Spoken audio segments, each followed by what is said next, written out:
So now I suppose we'll move on to just a little different segment that we have this week, just purely because there's quite a lot of Tier 2 rugby going on at the moment. There's quite a lot of sort of other rugby going on that we wouldn't usually focus on, and the rugby that we usually would focus on is sparse. It's true. So we're just going to mention a few sort of just almost housekeeping, what's going on around the world. Rugby around the world type thing.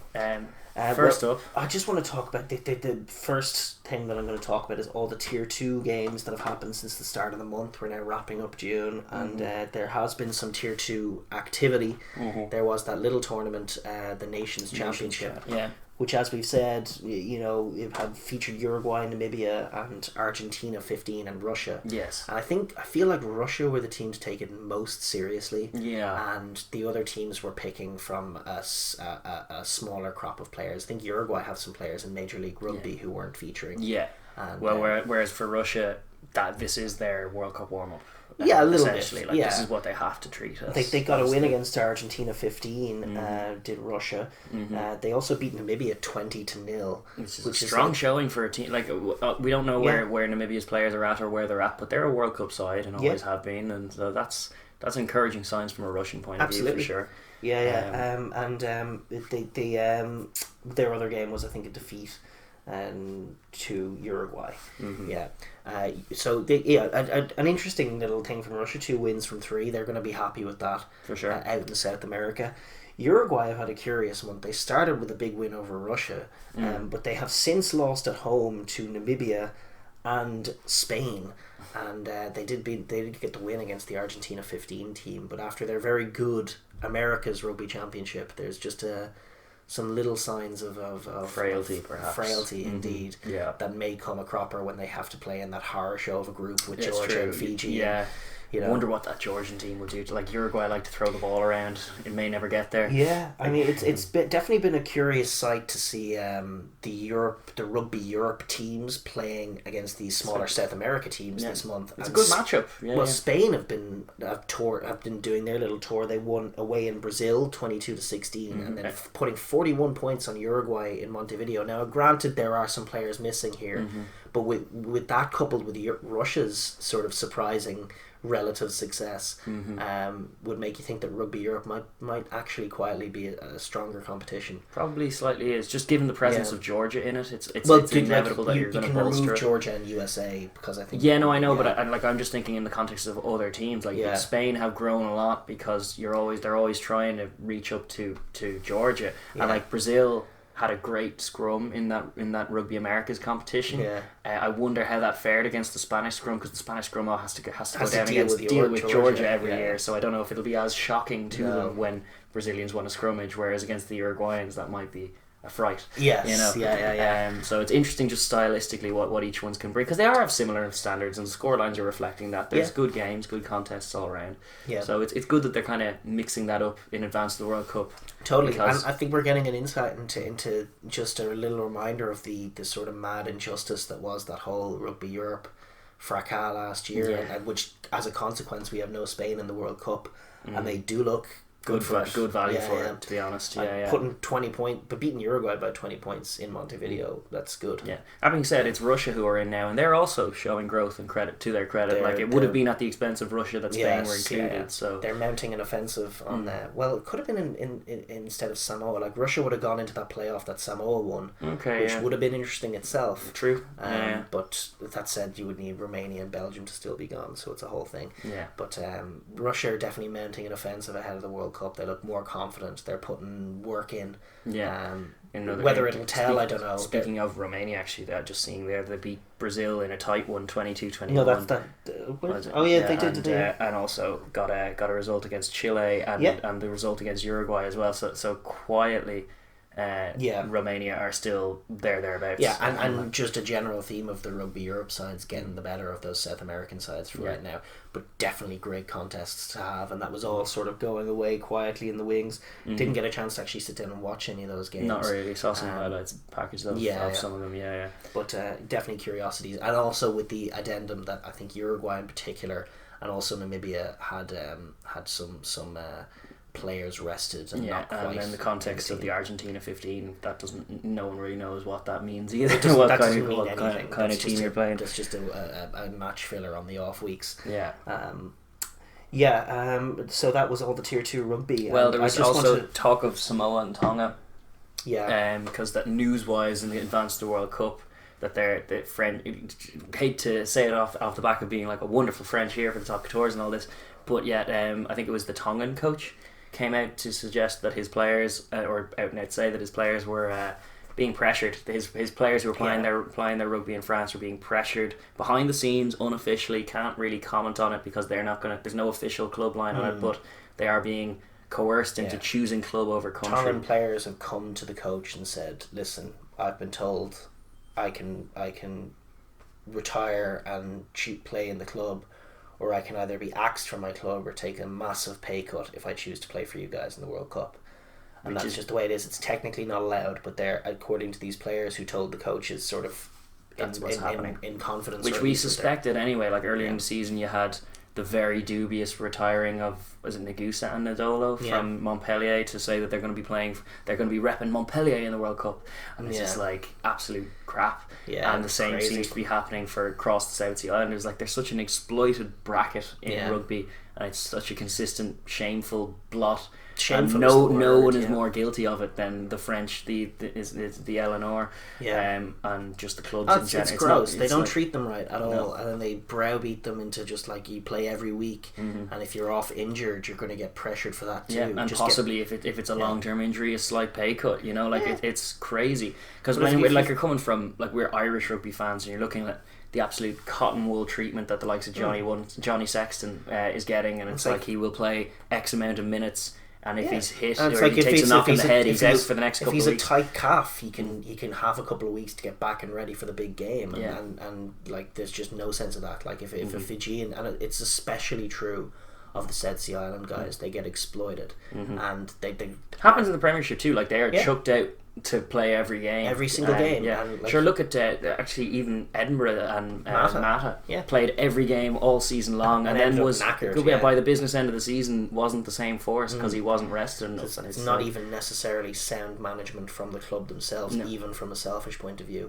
But the selfish point of view is the most grotesque aspect of it, for sure. And the fact that they're not going to allow these guys, for their own selfish reasons, they don't want these guys playing for their countries and repping in the showcase of the sport, which ultimately tacitly ends up bringing more eyeballs to your thing. If the World Cup is a roaring success, and some of these guys, the whole game is if Nadolo has a highlight reel or something from the thing, you better believe, like, that's going to affect Montpellier's viewing figures for the few weeks posted, because people are going to want to watch Nadolo because they saw him at the World Cup. Because he built his brand, and you know, you're hurting his star power by doing that to him, and you will be for a lot of these guys. As well as probably, like, it's questionable how motivated they will be to kid out against Lyon on a Saturday afternoon when the boys that they all know are playing against whatever, like it's Georgia. very much just a job at that point, instead of anything that you care about, really.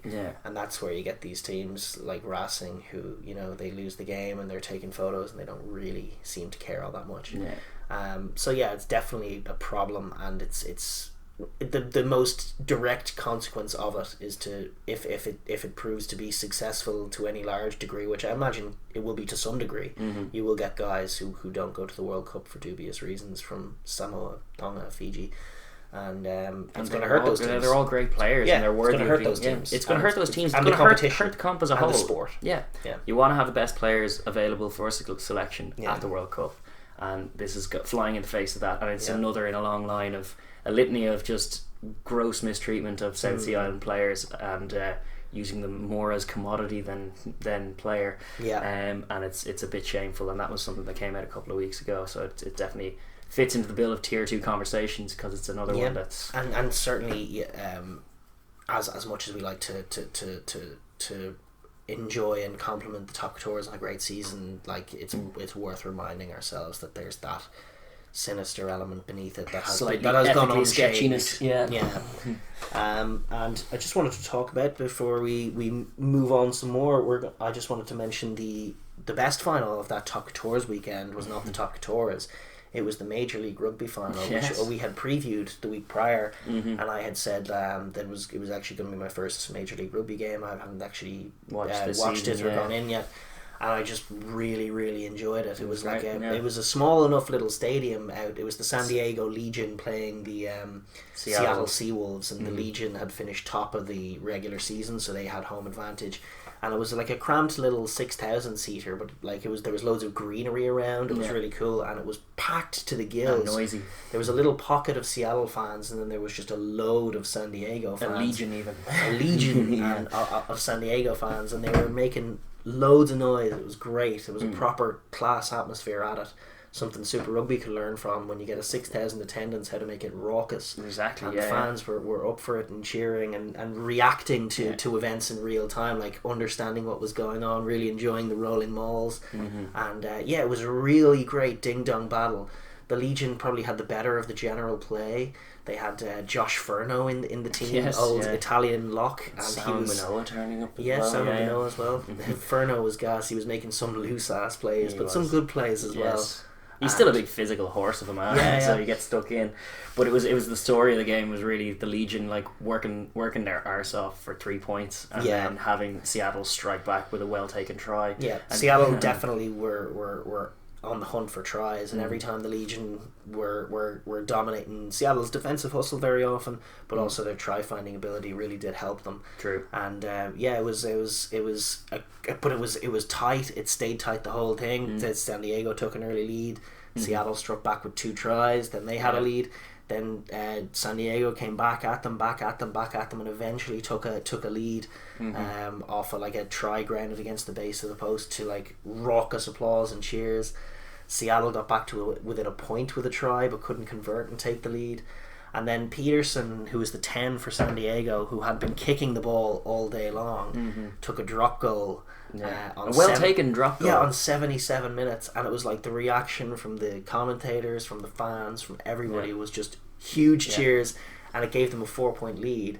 And the only thing that was going on in my head was our little rule, which we mentioned on the show before, which we call like the Ireland-France 07 rule. Yes. It's a game that's etched in Irish fans' memories forever, the first game at Croke Park, and it would have been for a Grand Slam had we won it. And we did very similar things. We were 1 point clear on about 77 minutes, got a penalty and decided to take 3 for a 4-point lead. Lost the ensuing restart. And conceded a sequence of play that led to a Van St. Clerc try. Yeah, exactly, and that was it. That was all she wrote. And had we kicked into the corner and held the ball and maybe gone for the try, we would have been killing the game if we'd held the ball and kept them down there. Well, that was some of the comments on this. Like you were going to Twitter on the San Diego game. A few like NFL fans who were tuning in just because of the spectacle, going like, "Man, I'm not really into this rugby thing, but surely that play to hit a drop goal on 70 minutes, that's a bad call. You got to hold that ball and kill the clock." Which is such an NFL thing. They do understand that. Americans respect possession and they respect the capacity to kill the clock. But the long and short of it is that my thesis is, and our thesis is, that when you get a penalty and there's less than 5 to go, and you're not kicking to make it a 2-score game, you're kicking just to make it a try. You're kicking from 1-point lead to 4-point lead, or 2-point lead to 5-point lead. You shouldn't do that. You should go to the corner. You should hold the ball. You should try and run down the clock or get the winning score that really puts it away from them. They didn't do that. San Diego, and then the next thing, Seattle got a penalty for a high tackle, got to kick it into the corner, and after the 80 minutes took a rolling maul over the line to win the game.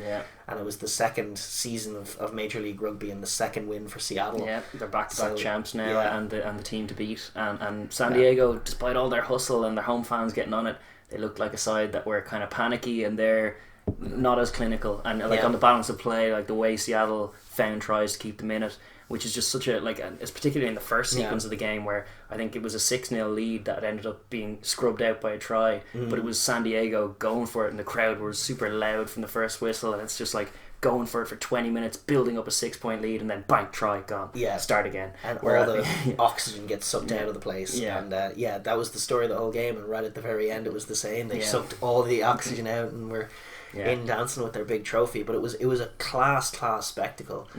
Really great game. All the neutrals who were watching would have really enjoyed it and appreciated it.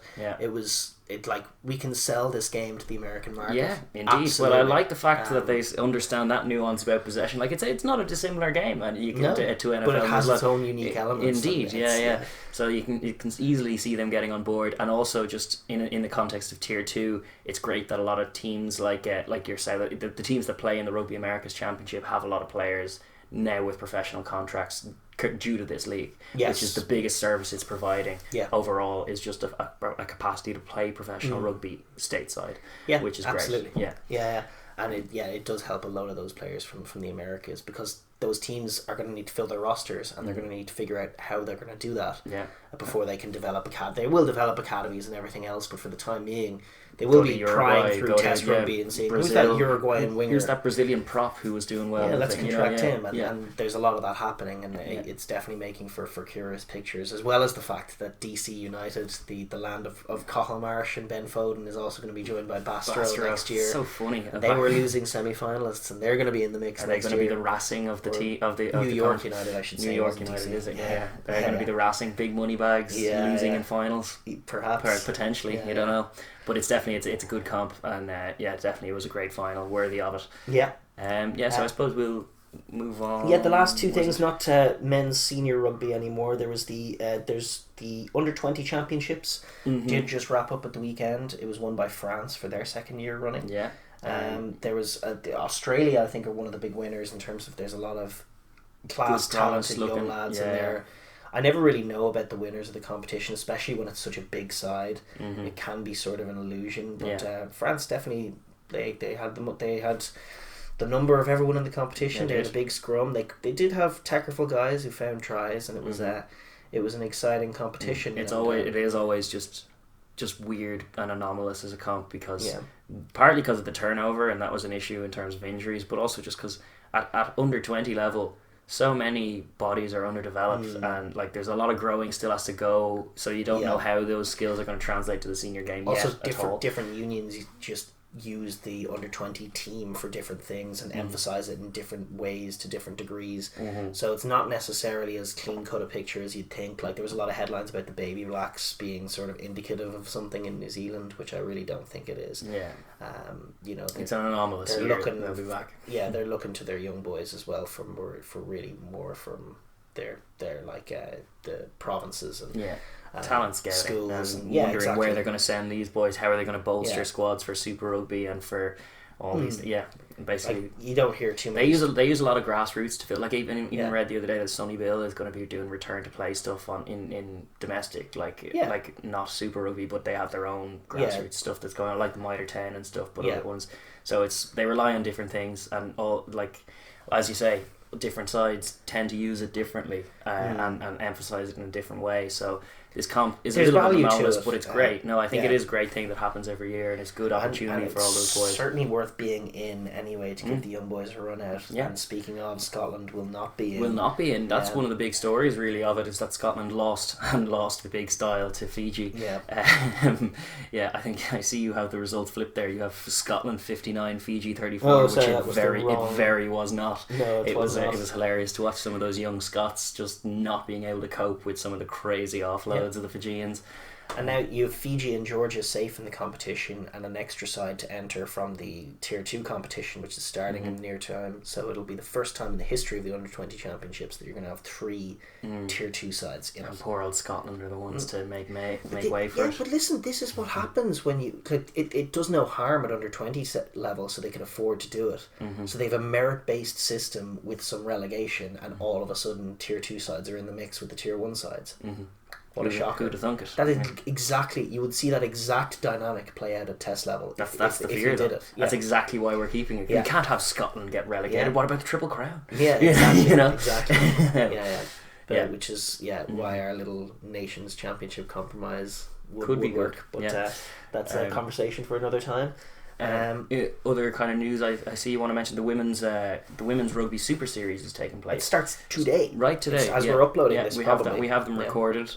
We'll be watching. There's a good comp because I think are there 5 teams in it? There's the US, Canada, New Zealand, England and France. That's right. Who are the 5 strongest women's sides, tending with the most professional players and stuff. So it is potentially to see the best standard of women's rugby. Because you don't even tend to see that in the Women's Rugby World Cup. No. You end up seeing New Zealand play against a team that they're much better. You tend These to are the sides that can compete, yeah. because the other sides they aren't professional and they're rungs below. Yeah.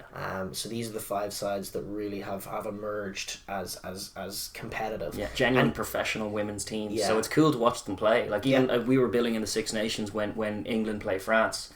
That's a really interesting game to watch because you're really seeing the only interesting game in the whole comp, because you're just seeing the potential of the sport when it's professional, and it's women's professional rugby that you're watching when you see those 2 games or two teams play. Whereas when you see them play any other team in the comp, it's just it's a wash and it's a mismatch. Yeah, that said, Canada have in recent times been struggling, so they might struggle.